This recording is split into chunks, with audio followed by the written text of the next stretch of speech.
કરદમ ઋષિ કહે છે, બ્રહ્માજી, હું સંસારને ચલાવું, લગ્ન કરું એનો વાંધો નથી, પણ જો લગ્ન કરું અને મારે ત્યાં જેવો તેવો દીકરો થાય તો મારું દાંપત્ય જીવન સાવ વ્યર્થ ગણાય. મારે ત્યાં ભગવાન જેવો જો દીકરો થાય ને તો મારે લગ્ન કરવા છે, નહીં તો લગ્ન નથી કરવા. એટલે બ્રહ્મા કહે છે, કામ કરો, તમે ભગવાનની પ્રાર્થના કરો.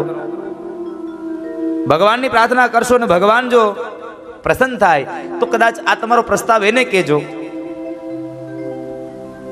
એટલે એ સમયે બરાબર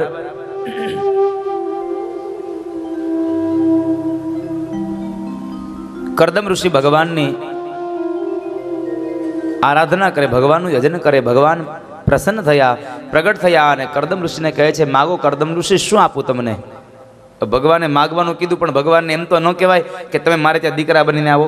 હવે જગતના બાપને એમ કેમ કેવું તમે દીકરા બનો મારા? પણ એ સમયે કરદમ ઋષિએ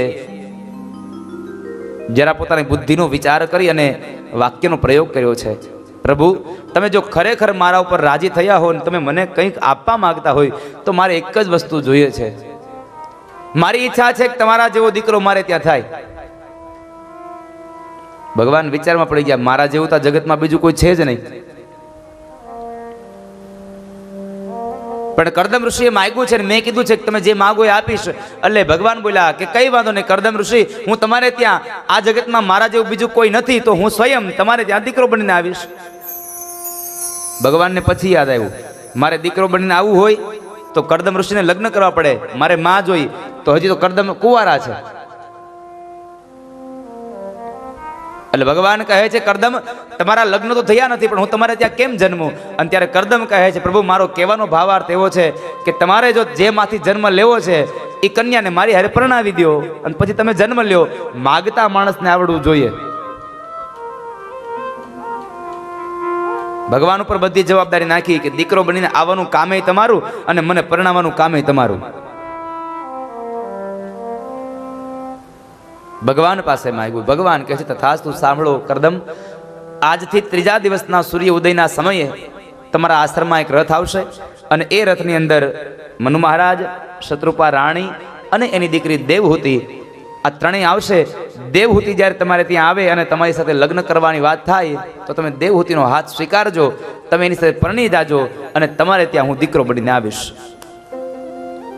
ભલે પ્રભુ. ભગવાન અંતર ધ્યાન થયા. ત્રીજા દિવસનો સૂર્ય ઉદય થયો અને બરાબર ભગવાનના કહેવા મુજબ મનુ મહારાજ અને શત્રુપા રાણી બે આવ્યા છે. આવી અને કરદમ ઋષિ સાથે એની પાસે ઊભા છે. કરદમને ખબર પડી કે આ ત્રણ વ્યક્તિઓ આવ્યા, આના લગ્ન મારી સાથે કરાવવા આવ્યા છે, પણ લાવ જરાક પરીક્ષા કરી લઉં, કન્યા બરાબર છે ને. એટલે કરદમ ઋષિએ પરીક્ષા કરી 3 આસન બિછાવ્યા છે. 3 આસન પધરાવ્યા અને કહે છે કે આપ પધારો એના ઉપર. મનુ મહારાજ અને શત્રુપા રાણી બેસી ગયા, દેવહૂતિ ન બેઠા. કારણ દેવહૂતિને ખબર છે કે મારા પિતાશ્રી મારું લગ્ન કરવા માટે અહીંયા ઋષિ પાસે સાથે આવ્યા છે અને આ ઋષિ મારા ભાવિ પતિ છે, તો મારે એની પાસે સેવા ન કરાવાય, મારે એની પાસે સેવા ન કરાવાય.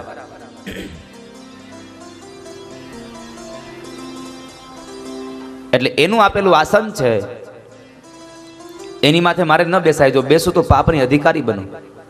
અને બીજો વિચાર એ આવ્યો કે મારા ભાવિ પતિ છે, એને મને આજ્ઞા કરી છે, જો એની આજ્ઞાનું ઉલ્લંઘન કરું તો પણ પાપ થાય, હવે શું કરું? એટલે દેવહૂતિએ વિચાર કર્યો, આસનની બાજુમાં નીચે બેસી ગયા અને પોતાનો જમણો હાથ એને આસન પર પધરાવ્યો.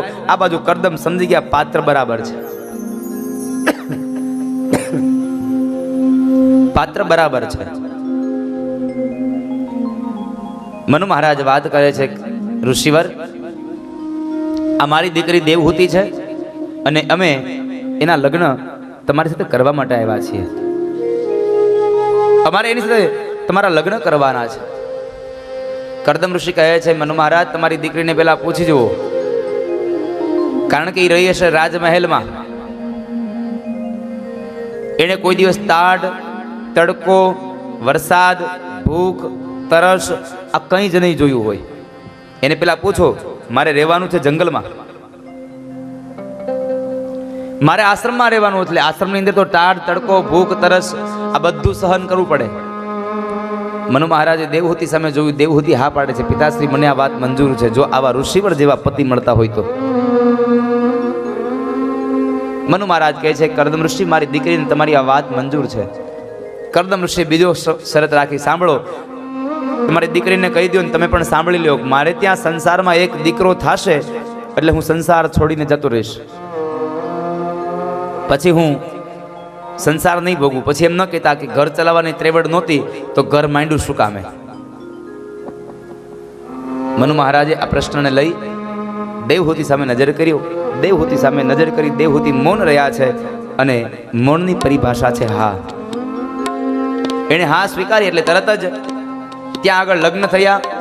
ખૂબ દાયજો અપાયો અને એ દાયજો અપાયા બાદ એ દાયજાની અંદર મનુ મહારાજ અને શત્રુપા રાણીએ સુંદર મજાનો દાયજો એક વધારે આપ્યો છે અને એ દાયજો છે સંસ્કારનો દાયજો.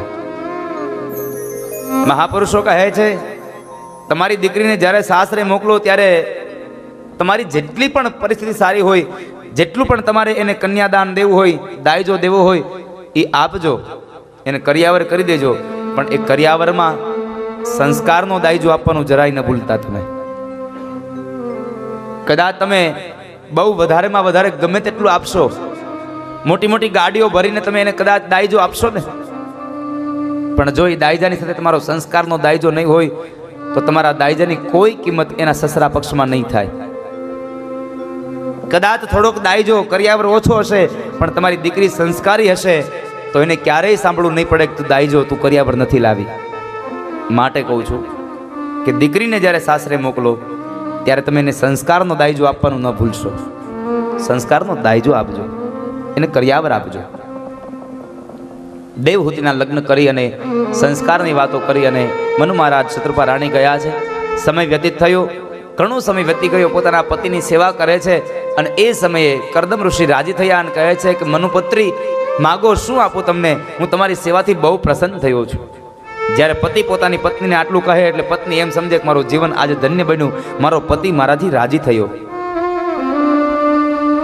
અને હંમેશા ભારત વર્ષની દરેક સ્ત્રીઓની બે જ ઝંખના હોય, એક સારો પતિ મળે અને એક સારો છોકરો મળે.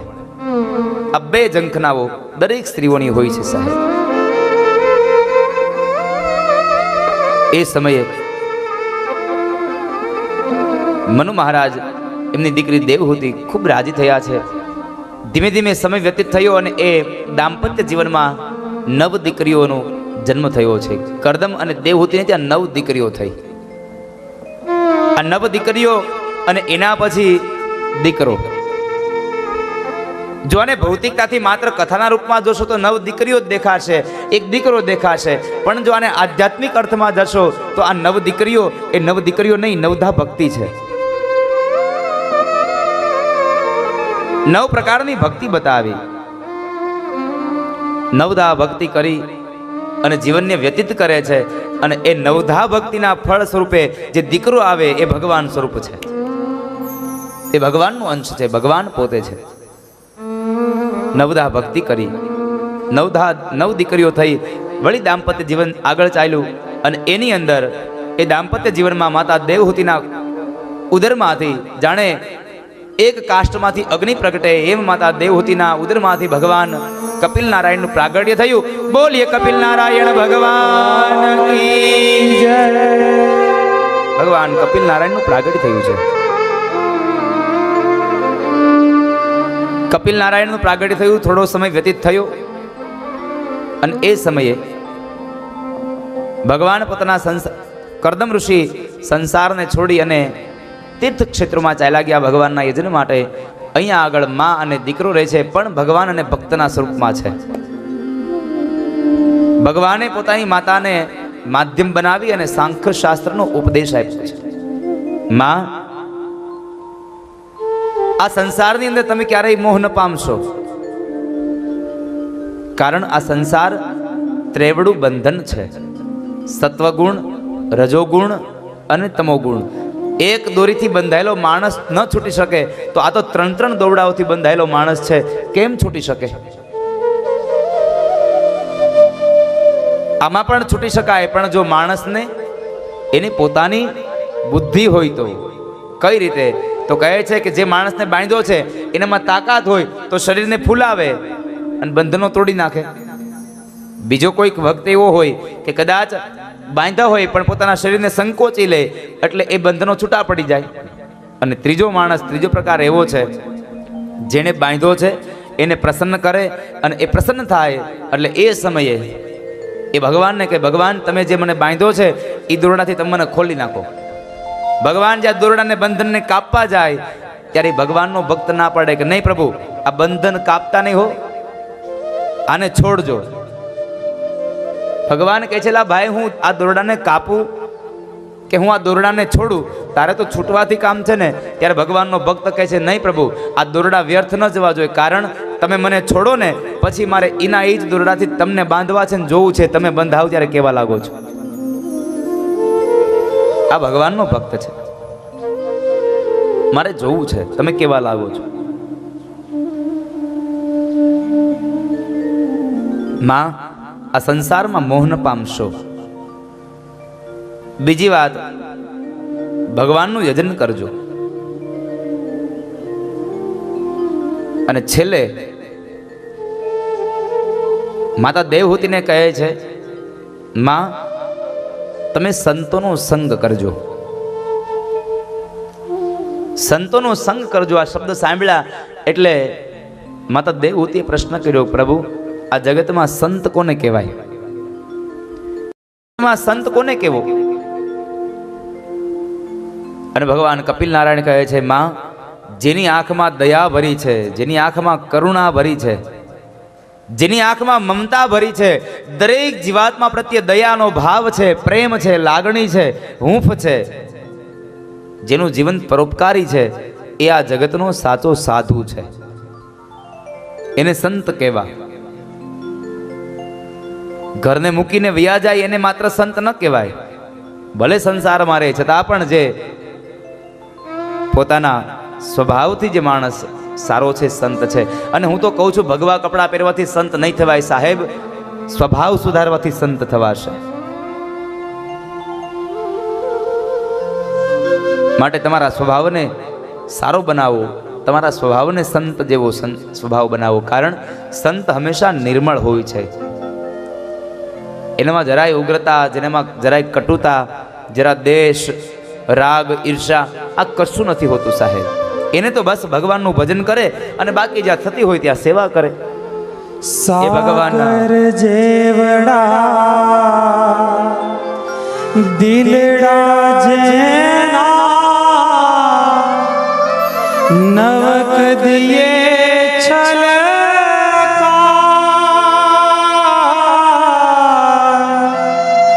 સાગર જેવડા દિલડા જેના નવક દિયે છલકા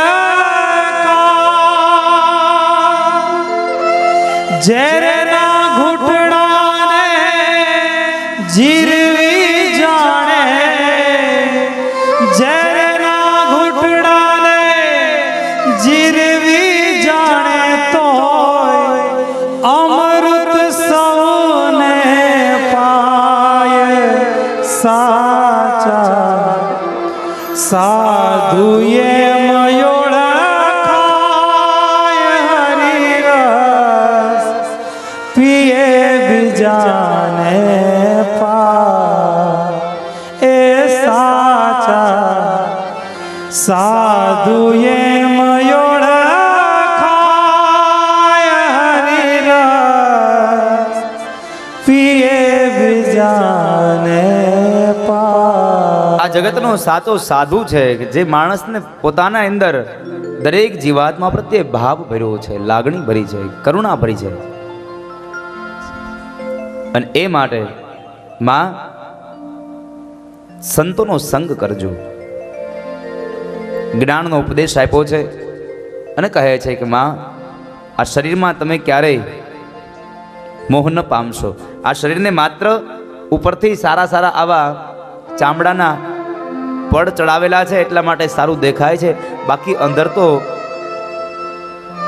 માંસ અને રુધિર ભર્યા છે, હાડકાઓ ભર્યા છે.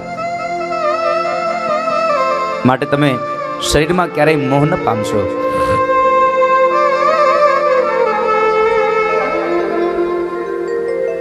આ વાત બતાવી અને ભગવાન મા પાસેથી વિદાય લે છે. માને સાંખ્ય શાસ્ત્રનો ઉપદેશ કર્યો. કપિલ ગીતાનું ગાન કરવા માટે ભગવાન મા પાસેથી નીકળ્યા અને ભગવાન ત્યાંથી નીકળી અને સીધા જ જે જગ્યાએ ગંગાજી સાગરમાં ભળે છે એ જગ્યાએ આવી અને પોતાનો આશ્રમ બનાવીને ત્યાં કપિલ નારાયણ ભગવાન કપિલ ગીતાનો પ્રચાર અને પ્રસાર કરે છે. ભગવાન ગયા એટલે માતા દેવહૂતિ ખૂબ રડ્યા છે. કોઈ એમ કહે છે કે આટલું જ્ઞાન આપ્યા પછી શા માટે રડવું જોઈએ? દીકરાના વિયોગમાં નહીં, ભગવાનના વિયોગમાં ભક્ત રડે છે. ભગવાનના વિયોગની અંદર એ રડે છે. આ બાજુ માતા દેવહૂતિ ભગવાને આપેલું જ્ઞાન છે એને ક્રિયા પ્રમાણેનું કર્મ બનાવી અને પોતાના યોગને લઈ અને સમયાંતરે પોતાના દેહનો ત્યાગ કર્યો. દેહનો ત્યાગ કર્યો અને જે જગ્યાએ માતાને મુક્તિ મળી, માતાને સિદ્ધિ મળી, એટલે એ જગ્યાનું નામ પડ્યું સિદ્ધપુર.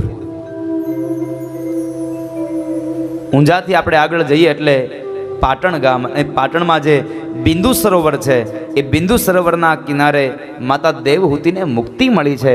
એટલા માટેથી ભગવાન કપિલ નારાયણે માને મુક્તિ અપાવી અને માના વિયોગની અંદર જ્યારે આંખમાંથી અશ્રુબિંદ પડ્યું એટલે એનું નામ પડ્યું છે બિંદુ સરોવર. આજનો માણસ, આજનો દીકરો પણ યુવાન પોતાની માતાની મુક્તિ માટે સિદ્ધપુર જઈ અને માનું શ્રાદ્ધ કરે એટલે માને મુક્તિ મળે છે. અને બીજી વાત, પિતાશ્રીના શ્રાદ્ધ માટે બિહારમાં ગયાજી જવાનું. ગયાજીમાં જઈને શ્રાદ્ધ કરે એટલે પિતૃઓને મુક્તિ મળે છે. માતા દેવહૂતિને માધ્યમ બનાવીને ભગવાને સાંખ્ય શાસ્ત્રનો ઉપદેશ આપ્યો અને અંતે ગંગા કિનારે ગયા. જ્યાં ગંગા અને સાગરનું મિલન થાય ત્યાં આગળ ભગવાન ગયા છે અને કપિલ ગીતાનો પ્રચાર અને પ્રસાર કરે જીવાત્માના કલ્યાણ માટે.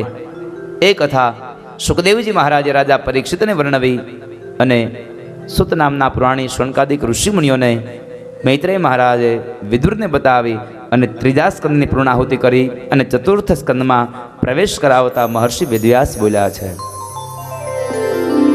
યોંતઃ પ્રવિશ્ય મમ વાચમિમાં પ્રસુપ્તા સંજીવયત્ય ખિલ શક્તિધર સ્વધામ્ના અન્યાસ્તહસ્તચરણ શ્રવણત્વગાદિના પ્રાણાન્નમો ભગવત